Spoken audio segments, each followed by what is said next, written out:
Welcome back. James, what do you think about the intersection of invitationals and open tournaments? So, I'm assuming the reason why you bring this up is because one Ryan Ramirez, aka F-Champ, brought this up on Twitter and said that he wants more invitationals after being at ELEAGUE. That he enjoyed ELEAGUE, he had such a great time.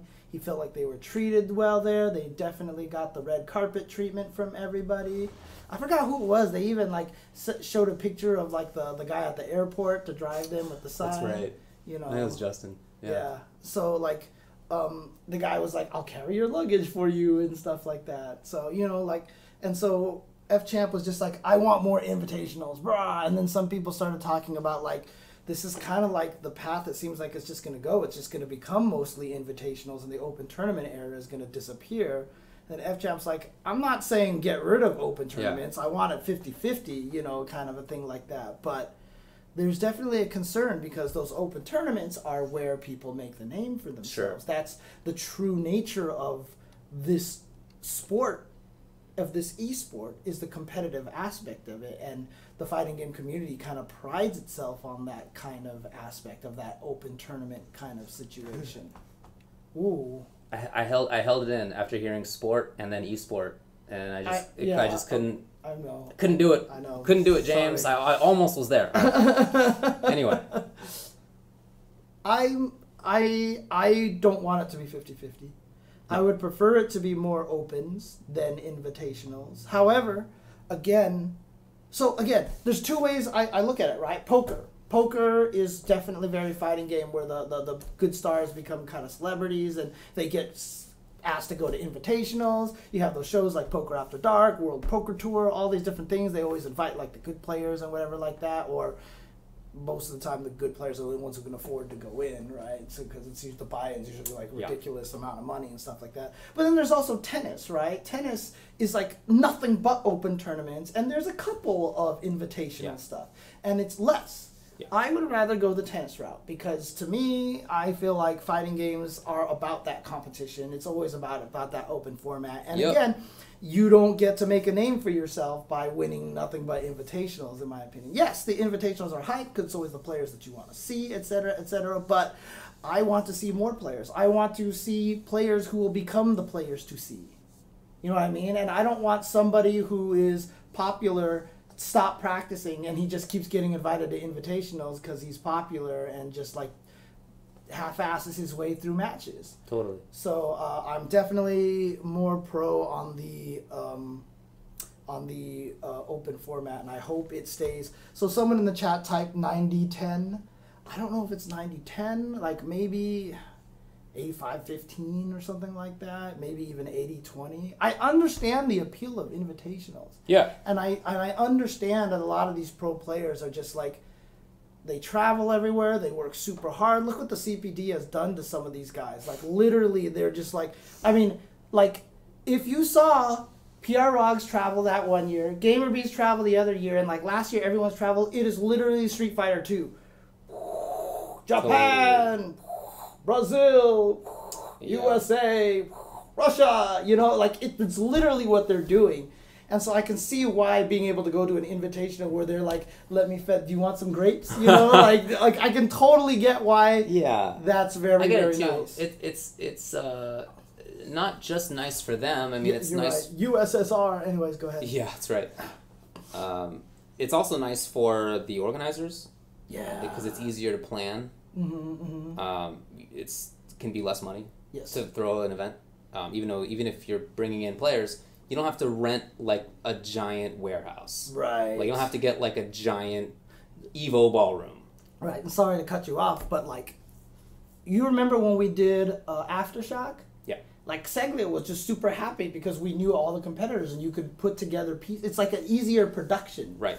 You can make you can put up right. You can put very interesting things together. Think about what ELEAGUE just did, where they had interviews, and there's not just interviews, but there were like looks at the players, and they had little pieces. That's a good way to put it. Yeah, stuff like that. All those things you can make if it's an invitational. And if you're somebody watching at home, you get to see somebody you like. It's not just for the players. But that said, equally as good for I feel as just somebody who watches fighting games, and I'm not at something, I'm watching. It's like I'm in the stream watching. Well, usually on /pop-out. Yeah. Oh, yeah. But anyway, I'm usually watching. I like to see pools. I want to see not just like what the people I know are doing. I want to see people who I might not know.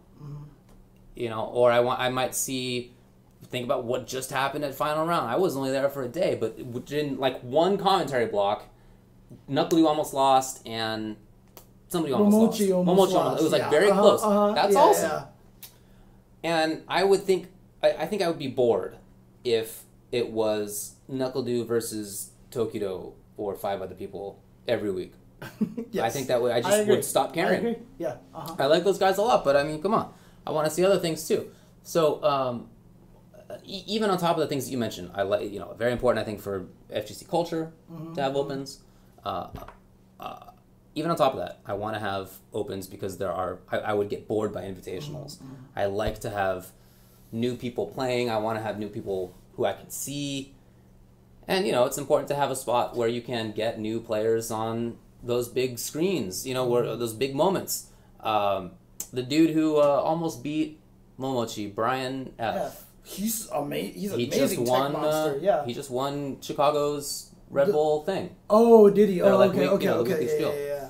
So, you know, keep an eye on that guy. But, like, I wouldn't have known that necessarily. Yeah, I think I've seen some tech stuff, but, like, I wouldn't have known about that side of it if not for of him playing against Momochi. So, because a lot of people were like, oh, he's just a tech guy. They don't know he's, like, the best Balrog on, like, one of the best Balrogs on CFN and stuff like that. So Yeah. So, stuff like that. But, yeah, it's, just to reiterate, I do think it's important to keep opens in there for our culture, and I think that a big part of why, for example, Monte Cristo was talking about how he likes to watch the FGC.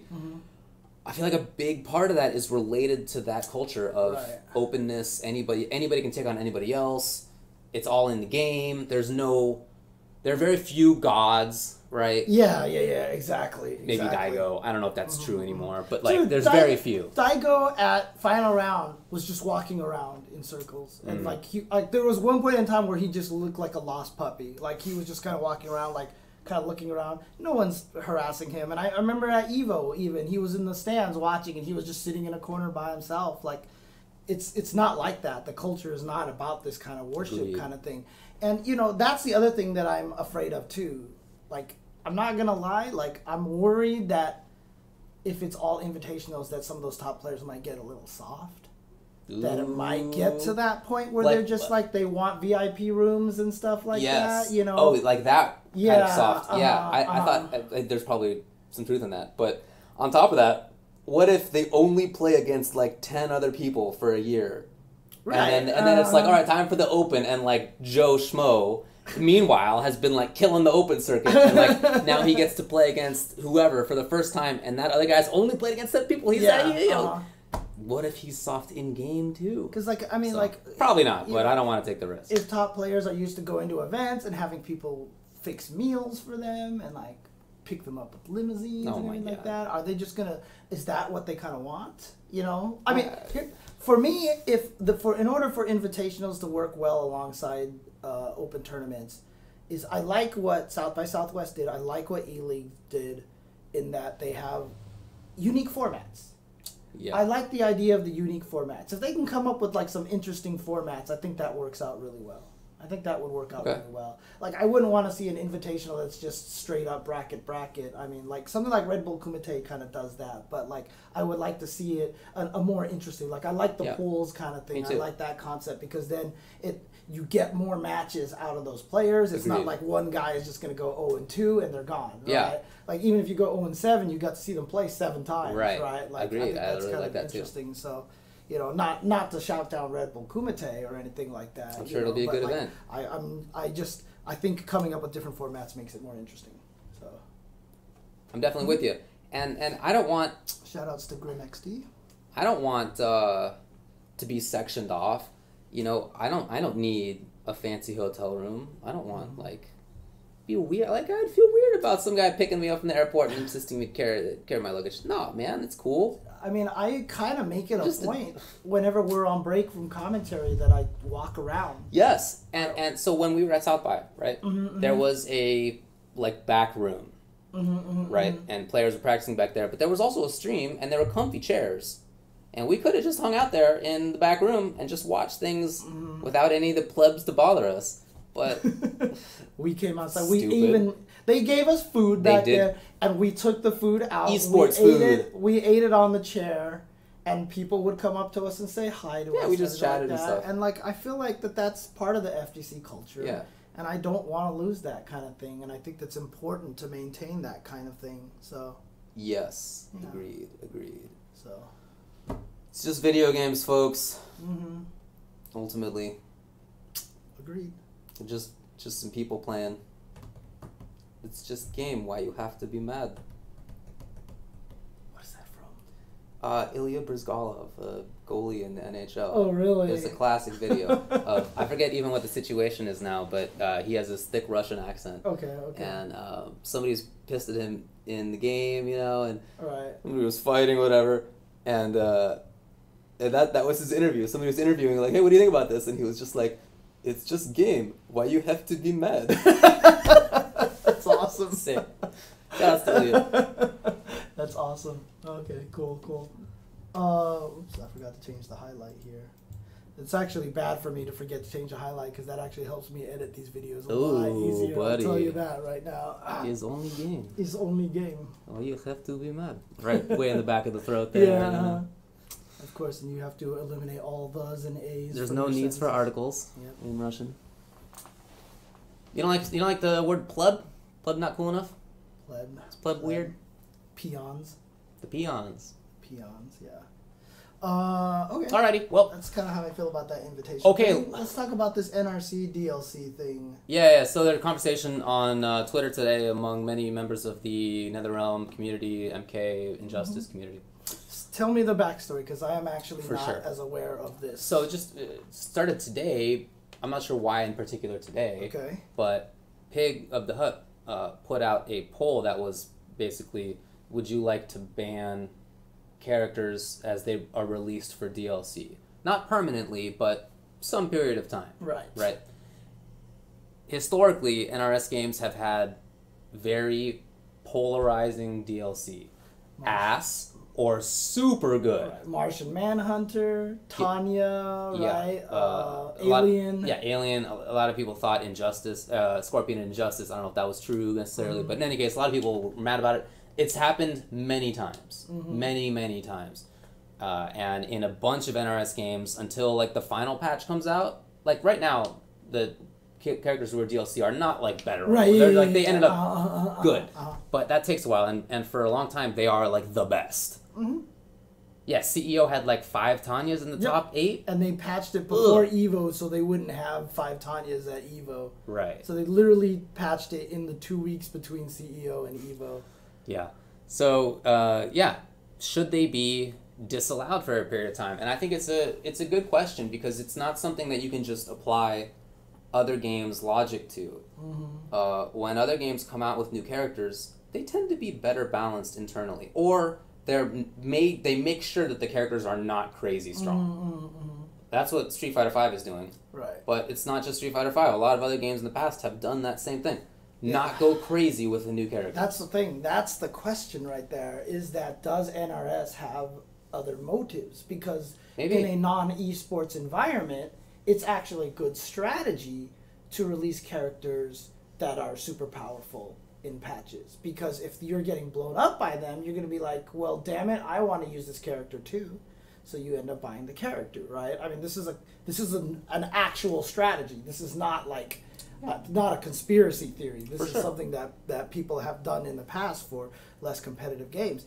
Given that NRS knows that 95% of the Mortal Kombat audience has no idea about tournaments or anything about esports, like, would they care to rock that esports boat for the few weeks before the next patch? Here's the thing, though. Right? It's not the only esports thing that does it, because Riot does it too for League of Legends. To be fair, I have basically checked out of that scene entirely. So has that been happening over the last year? Maybe not. You tell me. But certainly before that, it happened a lot. I remember every time a new dude came out who was obviously strong for like a while. Yeah. And it happened too consistently to be an accident, and I really feel like that's part of it in NRS games too. Just like the chat, they're like, I don't think NRS does anything intentionally. It's 100% not NRS's strategy. I don't think they're smart enough to do it. I wish I could disagree with you. But here's the thing, right? I wish I could disagree with you, but then also, look, whatever Ed Boon's been doing this whole entire time, as much as you want to talk smack about his decisions, his games sell millions of copies, okay? So, look, I wouldn't be surprised if there was some sort of intention with that. Yeah, I would not be surprised either. In any case, I think I agree with the longer ban with those characters for a couple of reasons. One is that it sucks as the player to show up and you've practiced for, say, 6 months. Last week, Dude X dropped, and Dude X is ridiculous, and you don't know the matchup yet. Right. But people learned 3 things about Dude X that are ridiculous, because that's definitely going to happen, mark my words. Because it definitely has happened. And then they just stomp you, because it's, what do you do about pre-patch Tanya? You know what I mean? Like, they patched her a couple of times, and she was still top tier. Pre-patch, she was crazy. So that is definitely going to happen, and it sucks for the players. Yes. Right? So it sucks to travel to an event, you spend money, even if you're not the kind of player who thinks that you're going to win some tournament, you have spent money to go, and it feels bad to get asked out by this OP character. Right. And like a lot of people were talking about Colleen at final round and stuff like that. We didn't see any Colleens because she's not designed in a way that she was just like, blam! Right. And you die. Which game was it that it was a KI where someone had like the jump age of death, wasn't it? Was it Idle? It was Idle, that's what it was. Yeah. Plus exactly. 100,000. Exactly. They changed that. But. Yeah. So then there's the player side. It also sucks to watch. I don't want to see another 5 Tanyas in top 8. That was crappy. I don't want to see everybody playing Alien. That was boring. I want to see variety. So I don't want to have that happen. CEO Tanya was one of the worst things that have happened to that game. I remember that because I remember when it got to that point, I was just like dumbfounded because I was playing Tanya, remember? I was like, I want to see how this character plays. Dragon Naginata's so interesting. Well, it was. It was interesting, but you never saw it because you can do the other things with the teleporting and the records. So yeah, exactly. You never saw it. So I was so sad, dude. Yeah, I was so sad. But the question is, how long? What's the time frame? Well, but before that, there's a third reason that I want to ban them. Okay. And that is to just let NRS know in advance that if the strategy that we were talking about is what's happening, screw that. Screw that. We're not going to be advertisers for you. We're on to you. Yeah. No, really though. I don't want... It's that old Chinese guy in those old Kung Fu movies. We're on to you. I just don't want to advertise for that. And I feel weird about that. Like, yeah. I don't want players to win or lose based on whether, like, the new character is good. It's stupid. Right, yeah. But on top of that, even if it is advertising, it looks bad. Right. For their game. It doesn't look good. Yes. So there are all these reasons that I think I would prefer the ban. How long? I don't know. Gut says wait for a patch. Because it's definitely going to happen. So you would wait till the next Screw new character. Like, unless it's like Jason when he dropped and he was like clearly not that good. Okay. But yeah, screw that. Like, I was even thinking just like a month just to evaluate the character or something like that. The problem... So yeah, that is definitely time. However, would a month have been enough for Tanya not to have been strong? No. Definitely not. Right. She was obviously good, but now everybody's ready, and they might have actually sat down and developed the anti-Tanya tech. Typically, I think that's true. Typically, I agree that people do that and that's a thing in games. However, I'm not sure about that when it comes to NRS games. I'm not sure that the community would do that, and I'm not sure that the games, in terms of how the DLC comes out, are really susceptible to that. Yeah. There are certainly some instances. I didn't think Injustice Scorpion was that crazy. Yeah. For example, he had a lot of teleport side-to-side things. People thought that was too hard to block because it's a left-right block game. It's not the block button, which is what you're used to if you're an NRS player. So they didn't like the side-to-side a lot. If people coming from Marvel and whatnot, it was like, it was no big deal. Exactly. I remember I was playing a lot of Marvel at the time, and I was like, Dude, like Who cares? The stuff that you have to block. And Yeah. it's funny because like I'm terrible at it too because I'm not used to it. That's why when I play Marvel, I die to every character that's a teleport character. Because I'm never thinking about having to switch sides with the other guys across the screen. Like I just never thought about all right, it. I get to control the stage now. Yeah, and then like dude, set out my slow stuff. Dude, Osis jumps out and he's about to shoot me with this beam, and I'm like, whatever, I'll just block, and then zoom, teleport, dead. I was like, that's right, I'm playing Marvel, dude. I was never not good at that game. Anyway. Anyway, so. Yeah, and you didn't even have to block Scorpion. If you just held straight down, he whiffed and you blew him up, right? So when you I think there was something like that. or you would block him because neutral down was blocking. Yeah, I don't think it was an overhead, but honestly I don't recall. Neutral down was blocking. Yeah, so, it still is in the new one. Mm-hmm. Anyway, so at what point do I think a character is strong but in a good place? Can a DLC character just never be top tier? No, of course. I think that DLC characters can be top tier. It's more that I think that NRS has too strong of a history of releasing obviously the best characters as DLC. Right. Dude. Because Martian Manhunter was super good when he came out. Oh yeah, he was one of the best for sure. Yeah. Batgirl was amazing. Yeah. Who else was DLC in that game?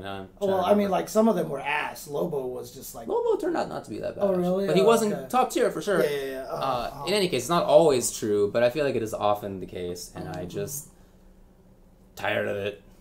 Yeah. I'm tired of it. I feel like they are a different story than other game devs. Zod was super good. Zod. Let me shoot you with laser beams and push you across the screen. He was like Anna Karis in a game where like you didn't have free guard reversals. Dude. Yeah. God. Oh yeah, Scorpion was one of the. We were just talking about him. He was DLC in that game. Zatanna was also DLC. I played her. She was definitely not OP, but she was fun. Okay. Anyway, not always, obviously, but I feel like they do it much more frequently than other game devs, and so I would give their DLC more time, certainly at a minimum. If you give some other games 2 weeks, it's got to be a month or something for NRS, just to make sure. Okay. But I mean, the fact that it comes from Pig of the Hut, and I know Pig of the Hut is also a very logical, very... No? Okay. Okay, well, never mind. Let's go to a break. Sometimes yes, for sure. I think he's a real cool guy offline. There are sometimes on the internet where he can let things get the best of him. No, totally. Because if you've only talked with him in real life, a very nice guy, quite reasonable, as many people in the NRS community do. The internet you hit that testyourmight.com and it's a little bit of a different story. Okay. I like the guy a lot. I like him overall very much. Right. Oh, man. The internet's... Okay, cool. Do you want to take a break? When we come back, we can just get through the rest of the community and all that other stuff. All right. Be right back, guys. We'll be right back. I clicked it early, too. I swear I clicked it early. Hey.